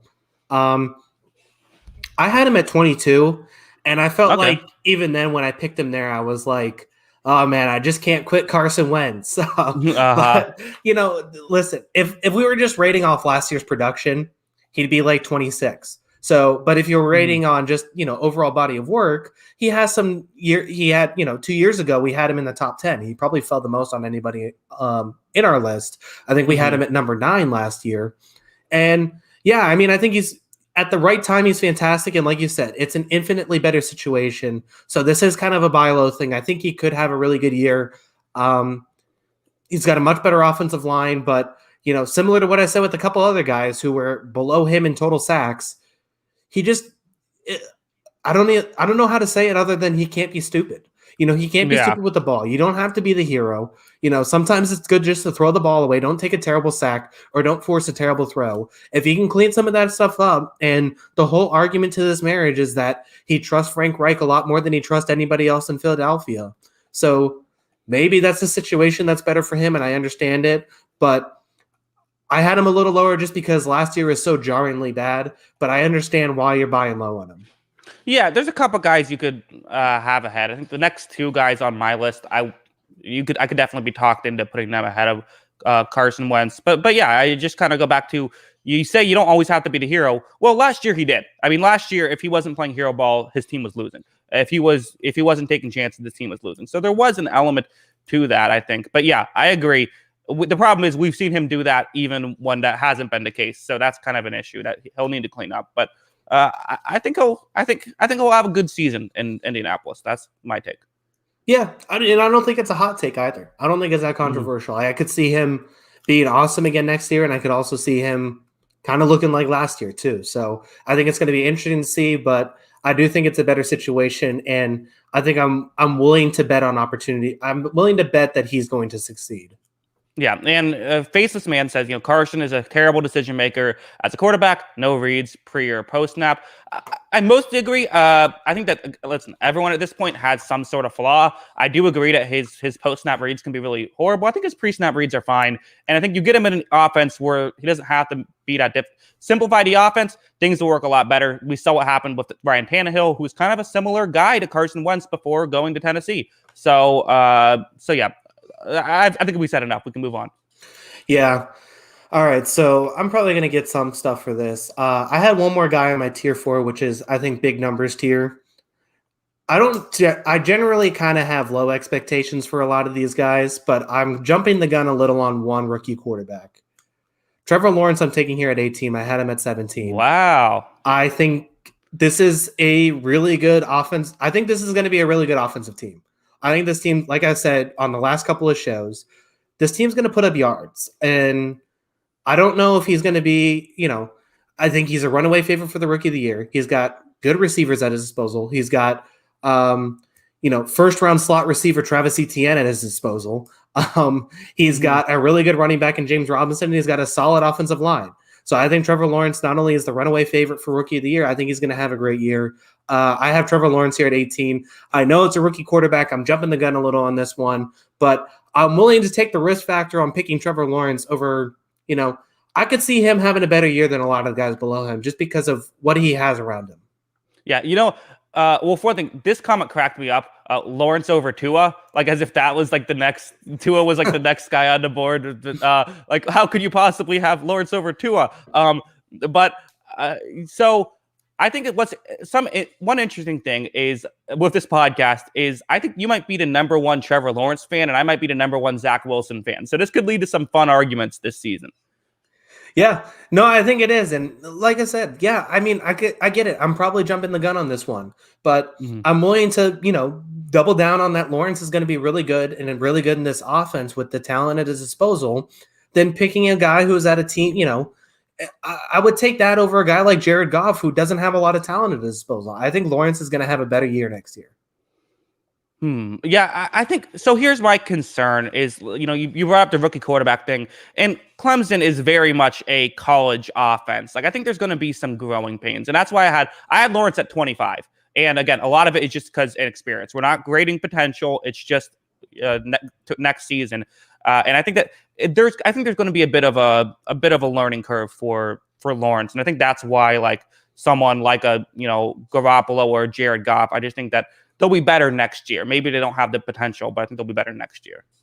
That's fair. Like I said, I know I'm jumping the gun on this one, but I'm willing to just double down on it, and I'll be the first one to say I'm wrong if those guys have better years too. So yeah, you just wanted to make sure you're like the Raiders. If you like a player, you're just going to draft them. Don't care about where they go in the mock. Yeah, exactly. I'm just I'm buying low on them, like you were saying with Carson Wentz. Yeah, there we go. All right, so I feel like this could be a bit of a steal here at 19. I'm going to go Jimmy G here.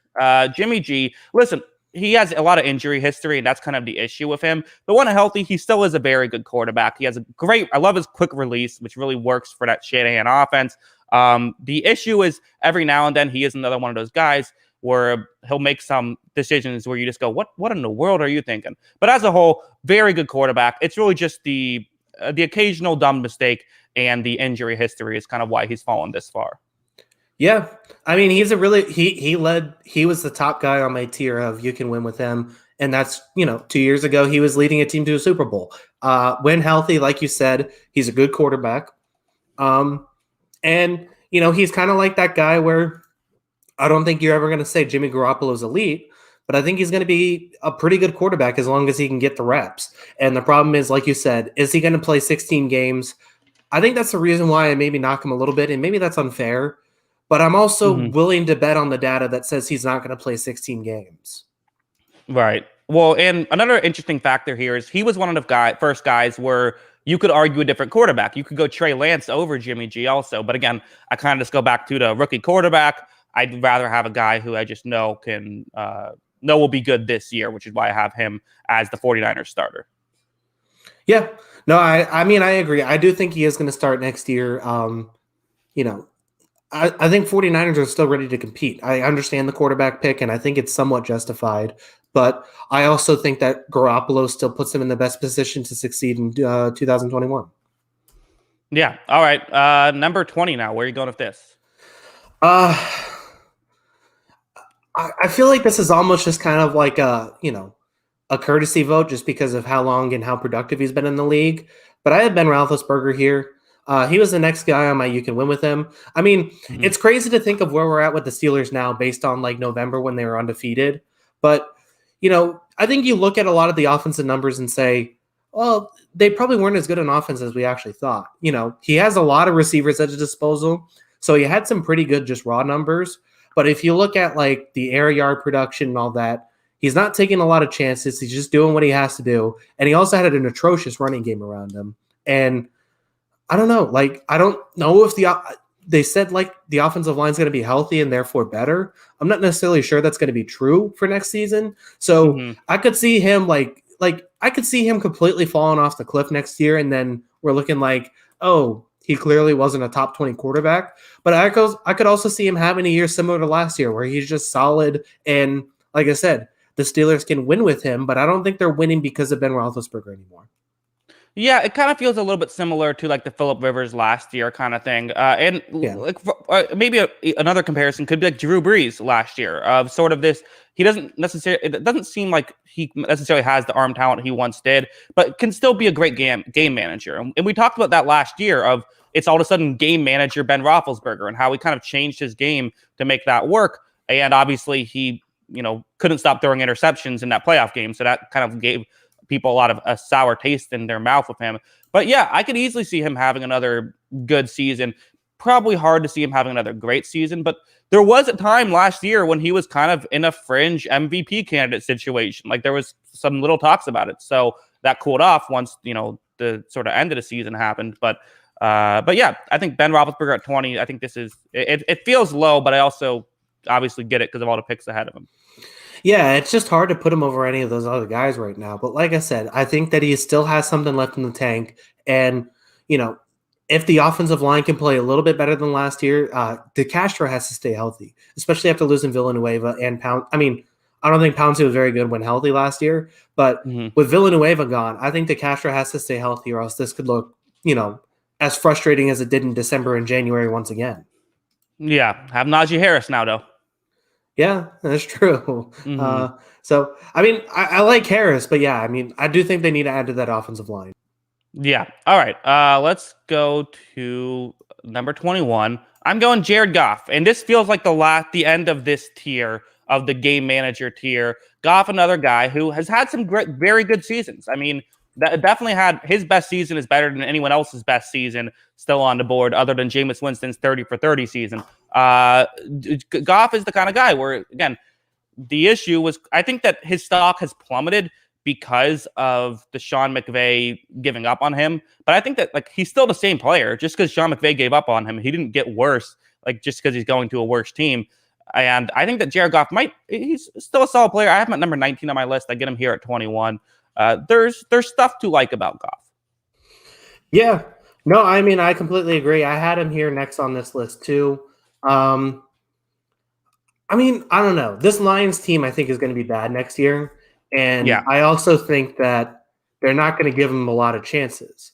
I think this is going to be a heavy based on basically what I've heard about Dan Campbell and how they address this offensive line in draft. DeAndre Swift, I think, is going to be a first-round fantasy pick next year. I think they're going to run the ball a lot. Now, they could be down a whole lot, so that forces them to pass more. But I just don't know if there's going to be a ton of opportunities for this team. And I don't know. Like, I'm interested to see it just because of how quickly McVay was ready to basically just move on. I'm just curious to see how it's going to look like outside of that. Because would I be shocked if Goff all of a sudden, like, I don't know if Goff progresses ever past this, but would I be shocked next year if we're having Jared Goff as like the 30th ranked quarterback? No, because I mean, I trust McVay and what he does offensively, and he clearly wasn't about Jared Goff. So it'll be interesting to see how this looks next year.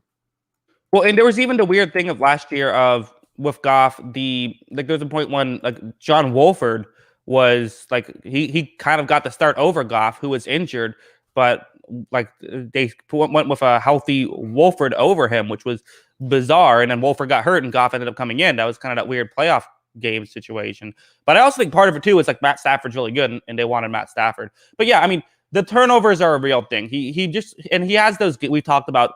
He'll just have those games where you just can't win with him. Like the game, like Miami last year was the perfect example. I mean, the perfect example was the Super Bowl where he just completely collapsed, fell on his face, could not make a post-snap read to save his life, and cost his team a chance to win. And that's just really what's tough. But you take those games out, he looks really good. It's just his floor is very low. Yeah, no, I completely agree. And like I said, it's going to be interesting to see next year, but I think it's a really tough situation to succeed, and kind of why I had him down here as well. I just think the numbers aren't going to look pretty for him next year, honestly. Even if he's solid, I just don't think the numbers are going to look great. I agree with that. Number 22, where are you going? All right, so this is my next tier. Tier 6 here is called Boomer Bust. That ends you called the game manager. Tier 5 was me. You can win with them. Same sort of thing. Boomer Bust tier. The definition of Boomer Bust has been for the last almost 8 years, Ryan Fitzpatrick coming in here. Yes. Fitzpatrick, I understand completely why Washington did it. I think he can finally get some opportunities here. We'll see what happens with this team. Obviously, this offense completely held this team back from being what I think was actually a pretty good football team, despite what the NFC East is heralded as. I thought they could have been pretty good if they just had a competent offensive play. If we get Fitzpatrick from, his time with Miami last year, this could be a pretty good team. But if we get, Fitzpatrick, the tough thing is that from week to week, you don't actually know what you're going to get. That's basically been his whole career. If we get him from last year, this could be a good team. But I also wouldn't be shocked if this team's like 3-6. So it'll be interesting to see what happens here. But I have Fitzpatrick. Yeah, and I like this move of I've always kind of said we can't get the great guys. Like maybe getting, him and Winston are they go hand in hand because they're similar in that sense. Like why not just get Ryan Fitzpatrick and hope that you get into the playoffs and then he just gets hot? Because the chances are Washington's not going to win a Super Bowl, even if they get someone who's maybe slightly higher on our list. Like if they got a Carson Wentz. Well, I'm not sure if you had him higher, but if Jimmy Garoppolo, if they traded for Jimmy Garoppolo, do they win a Super Bowl then? I don't know. But with Fitzpatrick, it's like, sure, you could win a Super Bowl with him. He needs to get into the, as long as he gets into the playoffs and just goes off, which he could do. He's gone off before. Yeah. So I have him slotting on here, and it'll be interesting to see how Washington handles this last year because, I'm like I said, because we're doing one quarterback from each team, I'm predicting he starts over Taylor Heinicke, but at the end of the day, I really don't know how that one's going to play out. That's probably the toughest QB battle to judge right now is how those two are going to play out and who gets that starting job because it's really hard to predict both of them. Yeah, there's a couple. I think Denver's another one, but yeah, there's a couple. Well, I'll just go into number 23 because it's a similar player. I do agree. I had when I have Jameis Winston here, just mentioned him earlier. I had him at number 22 on my board. I did have Fitzpatrick at number 21. I think that the reason why I like Fitzpatrick a little better is because I saw them both play in Tampa Bay, and Fitzpatrick was a little bit better than Winston was that year. So I do think that that's fair. Winston's an interesting guy. I think people keep waiting for him to put it all together. But I think that the issue with Winston is everyone thinks that he's like some incredible athlete who just makes dumb decisions. But there's times when he'll his accuracy isn't the best either. And that gets him in trouble as well. There'll be times where he just completely whiffs on a throw. So there are legitimate issues with Winston. But at the same time, it's kind of one of those things where, if he gets hot, gets into the playoffs, he could easily he's completely torn apart teams at times, and even good teams. So there's stuff to like with Winston. They're just the concerns is why he falls so far. Yeah, so I had the Saints quarterback at 23 in the boomer bust here also. I had Taysom Mhm. Hill. um, Okay, and I gotcha. feel like the category fits for both of them. And similar to what you said with Jameis Winston, I like both of them a lot, or I like parts of their game a lot. I don't want to say I Mhm. like both of them a lot, obviously, Right. but Mhm. there's things you like about their game, and there's things that you're like, I don't know about that. So it's really tough to judge both of those guys. I don't know who's going to end up being the starter at the end of the day, but yeah, I mean, I think that he has some skill to his game, but I also think that the same thing we've said about Winston. You're going to get you know 4 or 5 really great throws, but you're also going to get 2 really bad throws mixed in there too. So it's you're taking the good with the bad here. It is a boomer bust pick, so I think he fits the tier definitely. And I guess the one argument you have for Jameis or Taysom Hill, and we've seen it with Taysom Hill in those small sample size when Breeze has been out, is if anyone's going to be able to maximize these two quarterbacks' games, especially Jameis, Sean Payton's going to be one of those guys that you trust to figure it out. So maybe you trust him with Sean Payton to figure it out, but I also think Bruce Arians sucks as a coach too. So I think it's a Mhm. tough situation. So we'll see what happens with Winston here. Yeah, I mean, if Lovie Smith couldn't figure it out, I don't think anyone can figure it out. That's true. Yeah. Mhm. So, yeah, I mean, so you could go back and forth. I don't know who that Saints guy is going to be, but I had Hill, but I understand the Jameis pick too. I think obviously if it's quarterback play, he's probably by default a better quarterback, but I think Hill adds a little more dimension to that offense. Yeah. All right. Well, let's move on to number 24 now. Where are you going here? All right. So this is my tier 7 rookies or guys who need to prove themselves. Teddy Bridgewater. I think I Okay. almost think Teddy Bridgewater is a little underrated here. And I think he's a little underrated from Carolina heading into Denver. I mean, it's never gonna be the sexy pick. It's not gonna look like Josh Allen out there probably ever. But at the same time, he's gonna be a solid player. I think he's a solid quarterback. I don't think he's not gonna kill your team a whole bunch. I think that he can make plays when you need him to, but I mean, I trust him more than Drew Lock at this point. Drew Lock was the worst quarterback in the NFL last year. So I think Bridgewater gets the start here, and I'm going to go with him for Denver. Yeah, he was my Denver quarterback. I had him at number 30, so I was definitely much lower on him than you are. And I get why you're doing this though, because he's the guy with the high floor, and it's very reasonable to. I wouldn't be shocked at all if everyone below him ends up being worse than him next year. I just think that there's some guys who I feel like maybe their net value is around there, but their upside is much higher. So it's not the pick I would have done. I'm not going to kill you on it because I do understand the logic. Yeah. So I mean, I think it's a fair pick, and he fits that game manager role, but he's probably a little less upside than some of the game managers we had above. So I think he can be a solid quarterback, but it still kind of feels like Denver would win in spite of him rather than win because he was solid. Yeah, and one issue as well. I mean, last year he had a career high in touchdowns. He threw 15 touchdowns last year. I mean, he's just not going to get you a lot of bulk stats. And again, he turned the ball over 11 times. Like that's not a good 15 to 11 touchdown to interception ratio is horrible. Like that needs to be. And I know touchdown it's one stat, but I think that it kind of goes to show a little bit of you would like to see him push the ball down the field a little bit more than he does. Yeah, no, I think that's completely fair. So we can move on from this one, but yeah, I had Teddy here at 24, getting him at 24 as well.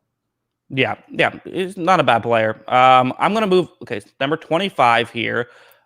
Give me a second to queue up the card. Oh no, I wrote 2.5. That's not what you're supposed to do. I'm gonna leave everyone in suspense. What am I gonna do? No one. Jalen Hurts.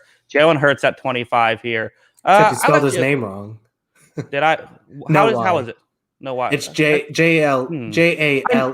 I know that. I don't know why I did it. Maybe it was an autocorrect. Maybe I just It's did that. okay. But I know that how you spell whatever. Yes, thank you for correcting me. I like Jalen Hurts.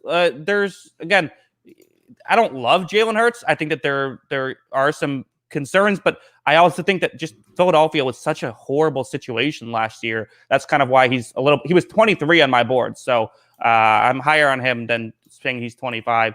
There's stuff to like about him. There is still I think the concerns that were kind of coming out of college are still the concerns now. But again, there was some upside, and we saw him. I feel like he was a big reason they beat the Saints. He led them very close to beating the Cardinals. So there's stuff to like here with Hurts. Yeah, I mean, I think there's some upside to his game. I don't know if he's going to see all of that because I think there are real accuracy issues. But at the same time, there are things you look at his game and say, hey, that's pretty nice. There's not a lot of guys on the field who can do that, especially in terms of mobility and a lot of that stuff. So I think that there's things about his game you're like, okay, that's impressive. But the question is going to be, can it be a complete package? Can he put it all together to be a good quarterback in the league? That's why I'm still not sold on it. And I had him at 26 because of it. But I do think that there are things to like, but it's just, I don't know how long-term this is going to be. Yeah, I agree. I'm a little concerned on his just on his ceiling more so than his. But I wouldn't be shocked to see Hurts become like get himself up into that game manager-esque tier. I think that I could see that happening. I could see it too. He just needs to be more accurate, especially as a game manager. I think that's the big thing. But I do think that, when he throws the ball, it's a big play usually. So I think that there's something going for him there. It'll be interesting. I think I'm mainly it feels almost like picking him as a rookie, but not really rookie because obviously he got 4 games under his belt as a starter. I just want to see a little more sample size. I'm interested to see how it looks overall, but it'll be interesting to see what happens with him over these next couple of years, and it'll be interesting to see it overall. Basically, is what I think. Yeah. All right. Number 26. Where are you going? This is basically my last non-rookie or guy who I think stinks. Tua Tagovailoa. Okay. So he still had moments like I think it was the Arizona game where he was great.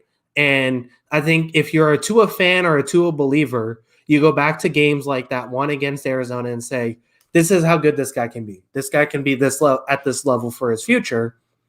But there's a lot of bad mixed in there, man. Like there's a lot of games where you're just like, oh boy, this looks rough. The arm strength doesn't look there. I think that he's going to be able to I think he's going to figure some of this stuff out, and I still am a Tua believer.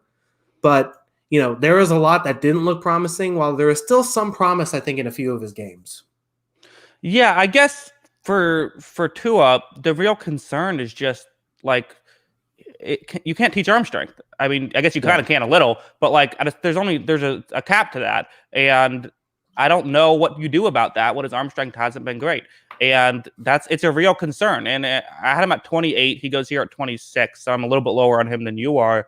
I just feel like, again, we're talking for next season. So we're not saying you'd rather have him over Zach Wilson. Just for next season, it could be better. I could see it happening. I could see him having a decent season. But it kind of almost makes me wonder if he could ever be, how high is his ceiling? One, the arm strength, it was an issue last year. It was a big issue last year. Yeah, and, especially, I've made comparisons to Kyle Trask during the draft process to Chad Pennington. So, I mean, Chad Pennington is an example of a quarterback we've seen have some relative success despite elite arm strength. But it's a lot harder to do in the modern NFL than it is in 2000. And so that's something that we'll have to see going forward. I do think his arm looked better in college than it did last year, so we'll see what happens. But I still am willing to give him the opportunities. I think that he's going to have a full year to prove it, and I'll just take him over the rookies because of that. He got a little bit of games under his belt, and we'll see what happens. Well, over all rookies but one. Yes. Yeah, but yeah. I mean, I believe in Trevor Lawrence, so. For you, Trevor Lawrence, he's transcended rookie status. Yes, exactly. So okay. All right, number 27. I'll go a rookie. I'll go my guy now, Zach Wilson. 27 feels like a steal here. He was 24 on my board. And again, it's just the rookie thing of there's going to be a learning curve. It's going to take some time for him to truly develop. So there will be the learning curve. He is a rookie, but there's so much to like about him. I think that we could absolutely see a ton of great flashes. Obviously, everyone knows I'm a huge Zach Wilson fan. I think him at 27 feels like a steal. Yeah, I mean, I ended up having him at 27, but I understand it. The upside is obviously there. I think he's going into a fairly tough situation for year one, but I do think that there's some pieces there that he can work with. I think the offensive line is going to be a lot better, especially as they bring in all this talent. And I like Denzel Mims too, so I think he can have, a solid rookie season. I just don't think the talent at his disposal is the same of Lawrence's right now. And, I think, although I jumped the gun, like I said, on Lawrence, I'm tempering a lot of expectations for rookie quarterbacks. And I think that's completely justified with Wilson. I still think he can have a pretty good year, though. Yeah. I ended up having Wilson 24 and Lawrence 25. So I had Wilson ahead of Lawrence. I think Wilson's more NFL ready right now. I think Lawrence has a bit, again, like I've talked about with the Clemson offense. I think that Wilson, the reality is, there's never if you're the kind of guy where you can escape pressure and then throw off balance to hit a guy who's not open, then like there's never that fits every system, right? There's no system that doesn't fit. Yeah, no, I agree. So it'll be interesting to see. Anything else you want to add on Zach Wilson? Yes, but we don't have another hour, so we'll just go ahead and move on to the number 28. Mac Jones. He was next on my board as well. Yeah, so I think he's going into a pretty good position here with, the longest tenured head coach in football, with a long tenured offensive coordinator. I think that they know what they want to do with Mac Jones. I think there's a game plan of what they want to do with Mac Jones. And I think there's, by default, more talent at disposal than he would have had last year in New England. So I think he's a sneaky candidate to put up some pretty good numbers, I think, next year. And if he wins the starting job, like I think he will, then I think he can be a solid quarterback in year one. And obviously, the long-term potential is the thing. I had him at my number 3 quarterback in the draft, and I think I got into a better situation than some of the quarterbacks I had below him, which is why I have him above guys like Justin Fields. Yeah, I mean, again, what I kind of brought up is like you look at Tua, and we all say like there's so much to like about Tua, but the arm strength is just an issue. Well, Mac Jones is a bigger Tua with a bigger arm, and so like, isn't that like awesome? Isn't that what you want? I'm a big fan of Mac Jones. I think that I'm on board. I'm at number 26 on my board. I think there's just I'm not sure if he'll start. And again, I even considered there's Cam Newton also. This is another one where you could have gone Cam, you could have gone Mac Jones, but I don't agree if I don't know. Part of me does wonder. I made a video. I posted this the other day about why people slept on Tom Brady. And a big part of it was just how he looked. It was the fact that he just didn't look like an NFL quarterback. And that was, I think, a big reason for it. I'm not saying Mac Jones is Tom Brady, but I am saying that I think that there's a similar, people are taking that photo of him with the cigar with his shirt off, and they're unironically having that be part of why they're concerned about him as a player, which is just stupid. Yeah, no, I agree. We've done a whole bunch of draft stuff, so we don't need to do our Mac Jones thing again. We both really like him. This is the Mac Jones fan account. Yeah, just to be clear too, there are people who like have valid criticisms for Mac Jones too. I'm not saying that if you hate him, you're stupid. I'm just saying, I think for that reason would be stupid. But yeah, well, want to move on to 29? Yeah, you can go ahead and move on. Okay, well, I am going to go with, again, I feel like this is a bit of a steal here at number 29. I'm going to go Danny Dimes here. I'm going to go Daniel Jones. Now, he doesn't feel like the 4th worst starting quarterback. I had him at number 27, so it's not like I was that much higher on him. But again, there's a lot of talented guys. I like some of these rookies better. The issue is like what we keep talking about. The pocket presence into turnovers it's just killed so many games, and it's gotten a little better at it, but he's going to have to get a lot better at it, and they didn't really improve the offensive line too much. So that's why Daniel Jones, I think, fell so far. Yeah, I had him at 30, but I understand 29 too. I ended up putting one more rookie above him too. So it's just like, look, I mean, you could say that there's a lot of things you like about Daniel Jones. He has good mobility. He's got good arm strength. There's a lot to like about him. But if you're a quarterback who is a success when you have an NFL game where you don't turn the ball over, I'm really concerned. And it's not just like, it's not like Baker Mayfield where he had some interceptions in his career. Then it seemed like there was some fixing stuff. They fixed some things with Baker Mayfield, and it got a lot better by the end of the year. Daniel Jones had like 2 games last year for like the first time in his career that he didn't turn over the ball, and it felt like a massive success that he didn't turn over the ball. Now he's got a lot more talent at his disposal this year, but I don't think the talent as far as skill position was a huge issue for New York for all these years. I just don't know if he's a very good quarterback. I had him in my bottom tier, which is basically my bottom tier said make or break season. This feels like a make or break season for Daniel Jones. We'll see what happens, but yeah, I mean, the turnovers have to clean up. He's my one guy where I'm concerned every time he drops back to pass because I think it could be a turnover. Yeah, I mean the turnovers are a real thing, and so I looked it up. He had 3 games last year, 3 games in his career where he hasn't turned the ball over. It was 3 out of his last 5 games he played. So maybe there's the hope there that like he's finally started to clean something up. But you really have to hope that that's the case because last year alone he threw 10 interceptions and he fumbled 11 times, lost 6 of those fumbles. He threw 11 touchdowns. Like that's horrible. You're turning the ball over, significantly more than you're throwing touchdowns. Again, touchdown interception ratio. I'm not saying like that's. I brought it up a couple times just because it's an easy thing to talk about. But can't turn the ball over if you're going to win football games. And I don't know. It's going to be tough, and we'll see what happens. Yeah, I mean, this is another one where I feel like maybe if some things just start to click for him, maybe we look like idiots on this one, and he looks like, I don't think he's going to be a top 10 quarterback next year, but maybe he's like a top 18 quarterback next year. And if he puts some things together, but I'm just willing to bet on what I've seen that he can't take care of the football. I'm not trusting him to win me football games. Yeah, I'm with you. All right, number 30. We got 3 teams left. There's which direction are you going here? Justin Fields. I had Justin Fields at 29, just above Daniel Jones. I think there's some upside here. And, as we're predicting for the 2021 season, I think that there are going to be times where I think Justin Fields look good. And I think with that Chicago team, there are going to be times where he looks really bad. And I think there is going to be, similar to what you said about there may be some growing pains with Lawrence. I think there are going to be some growing pains with Justin Fields as he learns, kind of an NFL system with a team that's kind of, outside of Allen Robinson, doesn't have a ton to love on the offensive side of the ball. I think, there's some pieces there, but I still don't, I'm not in love with it at all. So we'll see what happens with him, but I have him at number 30. Yeah. To clarify this, someone brings this up about one of my earlier points. The touchdown interception ratio compares like 5% of the plays in a game. My response to that is sure. Well, home runs in baseball is less than 1% of a game, but I think it's still pretty fair to bring that up.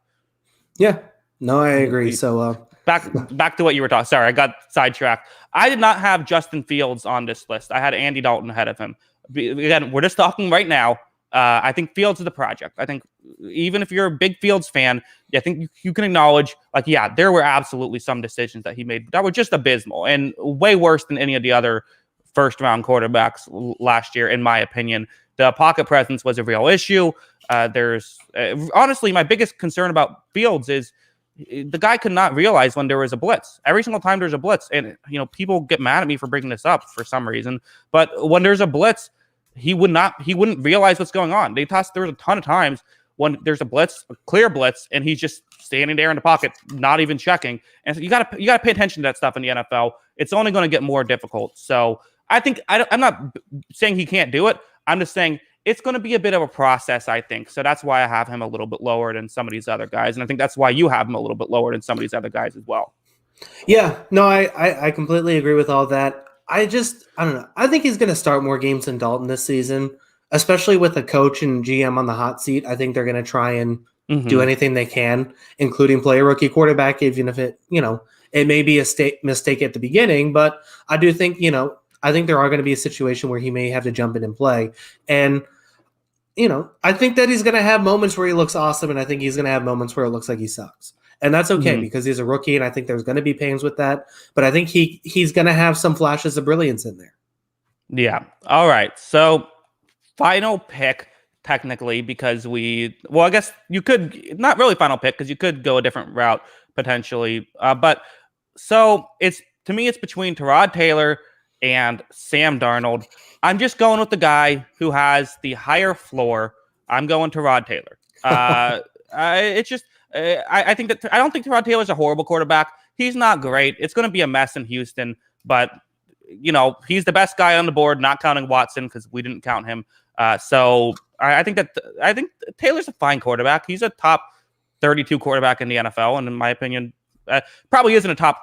He might not be a top 32 quarterback. I think there's a couple guys who were backups that I would have had ahead of him, but he's that fringe starter, really good backup type. Yeah, I don't think he's a top 32 quarterback, like you were saying. Yeah, I did I have don't him think at so 30. either. Yeah. Yeah, Mhm. I did have him at 32.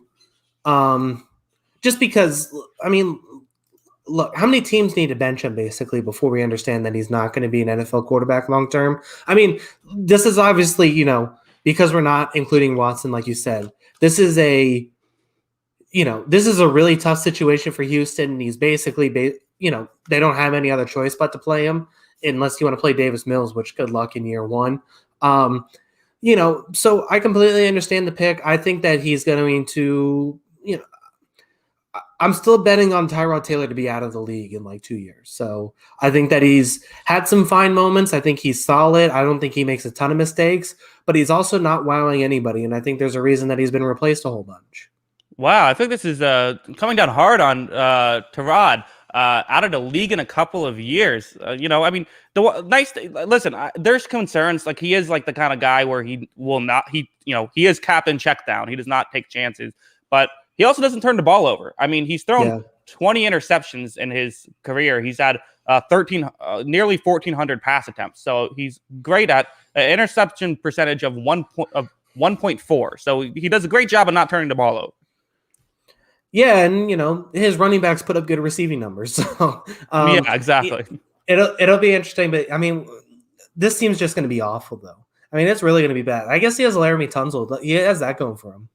Yeah, solid offensive line. The offense as a whole isn't horrible. It's the defense that's really going to be the issue. And listen, for Taylor, obviously there was he led the Bills to the playoffs. That is a thing that he did. In that season, he also at one point lost the starting job to Nathan Peterman, so that also factors in. But he's fine. He's 31. So number 32. I'm assuming I know where you're going here. I didn't even put the number on the board. A horrible job of me. 32 has to be a player for the Carolina Panthers. Where are you going? Yeah, I mean, I'm going with Sam Darnold. I mean, listen, we've said this before. We both think Sam Darnold stinks, and I hate to say it, and I hate to be like that kind of guy, but despite the arm talent, there's more to the game than just having a nice arm.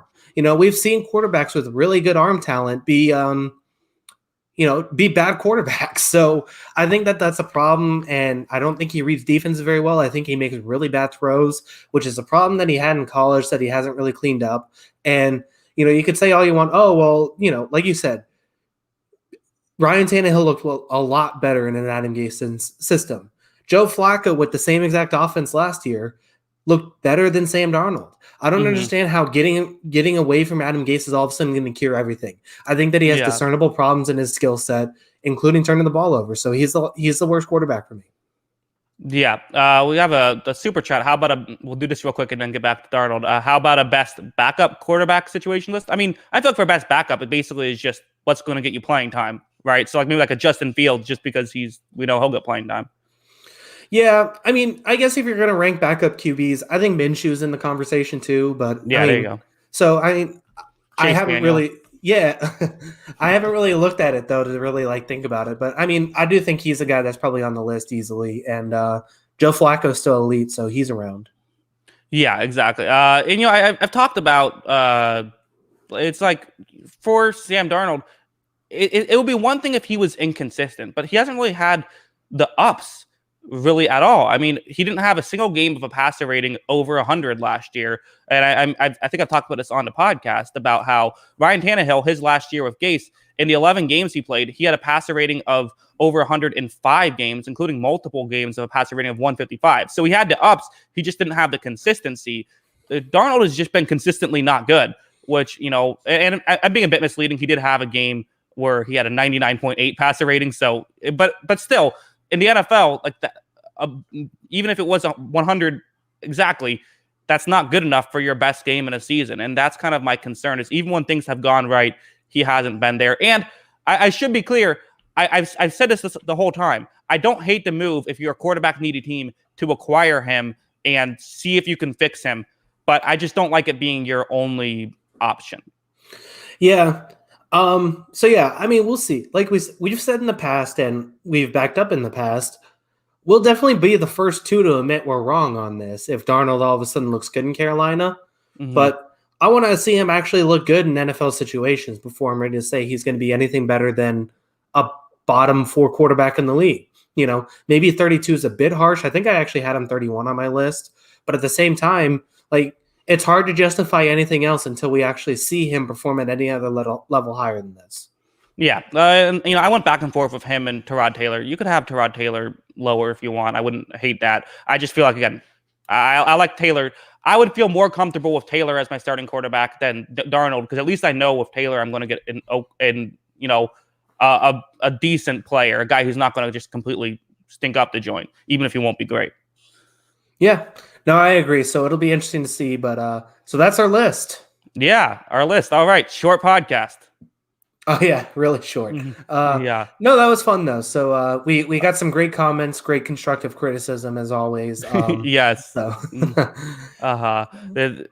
Yeah, some interesting ones. Just over it, but yeah.